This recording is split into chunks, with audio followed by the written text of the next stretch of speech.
Hi everyone and welcome in this new episode of Motion Rush. Today we'll try to answer a question that was asked by Julie on the French group called Motion Café. Basically the question was, I have 10 characters, I have 10 backgrounds, I want to be able in After Effects to make 100 videos out of them. So of course it's possible to make that with After Effects, but what Julie was actually trying to make is an NFT project directly in the software. And that's what we'll see together in this video. We won't see how to design an NFT project or how to post that, but we'll see together how to use After Effects and Expression to use multiple perks like backgrounds and characters and merge them together to make as many combinations as possible. Just so you know, I added some markers and chapters inside of the timeline, so if you want to go back to a specific moment of the explanation, don't hesitate to use them. Without further ado, let's jump right into After Effects. So, before diving more in depth on how we're gonna build those NFTs, we need to take a bit of time to understand the base of what we're gonna build our file on. And that base is master properties. Master properties are a way to call properties or animated elements from one composition to the other. I'm gonna create a new solid to showcase that. Adding a fill on it and opening the Essential Graphic panel, I just have to select the right composition I want the master properties to be on. I can actually add any keyframeable property to that panel and call it on another level afterward. So for example, I can drag and drop my fill property and now I can see my fill color in the window. I can rename it properly just for the sake of being clean. Now, anytime I embed that composition in another one, if I unfold its property, I will see, of course, the transformation, but also a new section called Essential Properties, in which I can change directly my fill color without even opening the original composition. So now, for example, I can duplicate my whole comp, name it differently, and change the fill color once again. This time to green, for example. And now I have a green, a blue, in two different compositions, all linked to the original red one. This is how I'll be able to call and modify properties from composition in other ones. This idea is the keystone on which we will build that whole process of NFT variations. Let's make an example with a project based on a background and the character that changes at every version. Our characters are just stars with different branches numbers, just so we can differentiate them. And they are all turning on themselves to prove it can work with animations. I also have a background composition where each frame is a different color, just so we can see two different versions of that concept for the NFTs. One using opacity and one using time remapping. To do so, I will have to combine my two compositions in one pre-comp that will become my NFT master setup. So in it, I will put my background and my characters, but before that I need to put all my characters in one pre-comp also. I will adjust the timing so everything fits, and I will activate the time remapping on the background so it fits the 10 seconds of my animations. Now, all I have is all the stars turning on themselves for 10 seconds. Of course, that's not what I need. In my character master comp, I will add a new slider on a null object that will go from 0 to 10 and tell me which layer is seen or not. To do that, I can create an if expression that says if what's between the parentheses, which is my slider right now, has a precise value of 10, then my character number 10 opacity is going to be 100. Elsewise, it's going to be invisible. My slider is currently at 0, so nothing happens, but if I bump it to, for example, 10, now my layer is visible. I'm going to do the same on each layer and just change the value that the if is looking for so it matches every layer. We can do that manually, but of course, if you have a bit of knowledge with Expression, there is a super easy way to automate that. Now, if I set it to 1, my first layer is going to show up. If I say 2, my second layer, so on and so forth. You get the idea. Everything is working as intended. Let's do the same for the background. It's going to be a bit different because all of our layers are already splitted and shows only during one frame of the composition. Let's go in my NFT master comp, and this is where I'll have to select in my Essential Graphic panel this master composition and add the master properties to it. So with the right comp selected in the Essential Graphic, let's go back to my character master comp and drag the slider value in the Essential panel. I can do the same in the NFT master comp and select the time remapping of the background. Of course, now it's animated, but we'll add a formula that's going to lock it on one frame.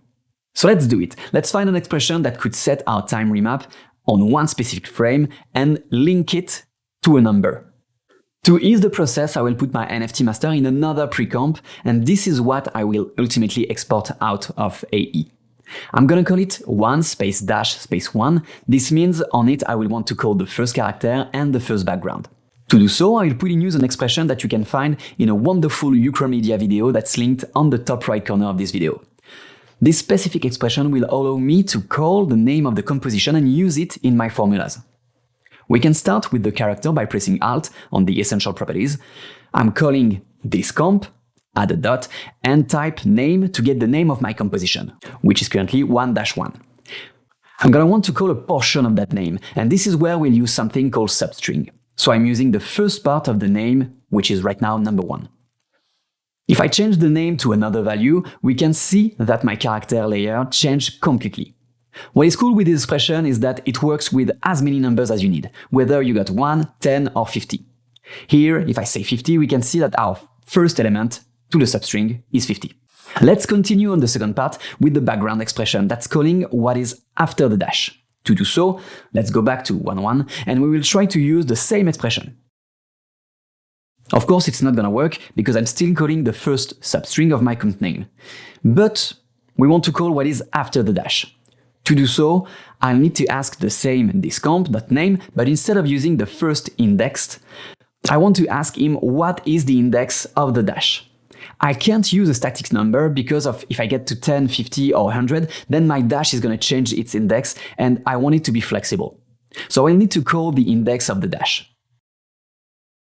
Dash needs to be in quote because it's going to look for that exact text in the comp name.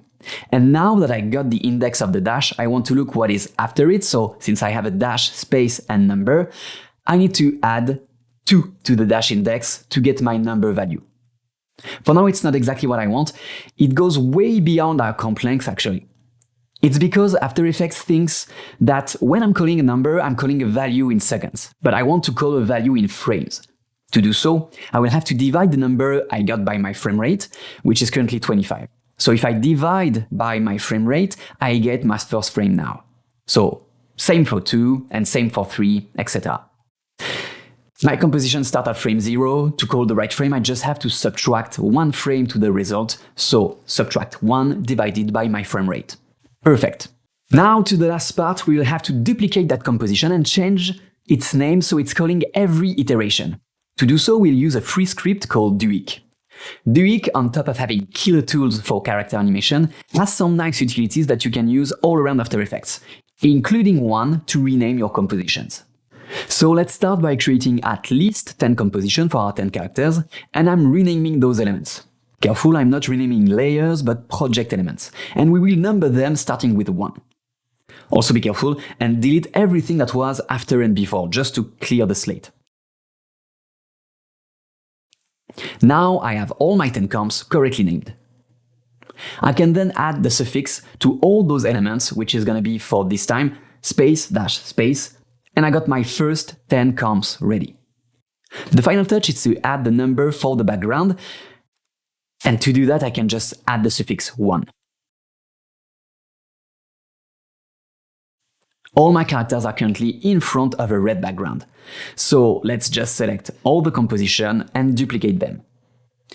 After Effects is smart enough to rename them automatically, changing our last 1 to a 2, then our 2 to a 3, so all that's left to do for me is just to Ctrl-D until I got my 100 comps done. Now I have every character displayed in front of every version of our background. I can select all the composition and just press Ctrl-M to render them anywhere I want. So as you've seen, it wasn't that complicated to make an NFT project inside of After Effects.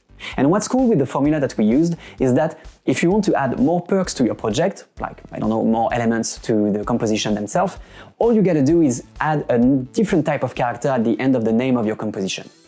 We worked with a dash, looking what was after the dash, but if you add, for example, I don't know, an underscore or a slash, you can just modify the expression and look at what's after the underscore or the slash. Talking about the expression, I put them all in the description of the video so you don't have to rewrite them. And that's the whole point behind Motion Rush. It's trying to help people that are struggling with issues regarding After Effects, Cinema 4D, or other stuff revolving around motion design.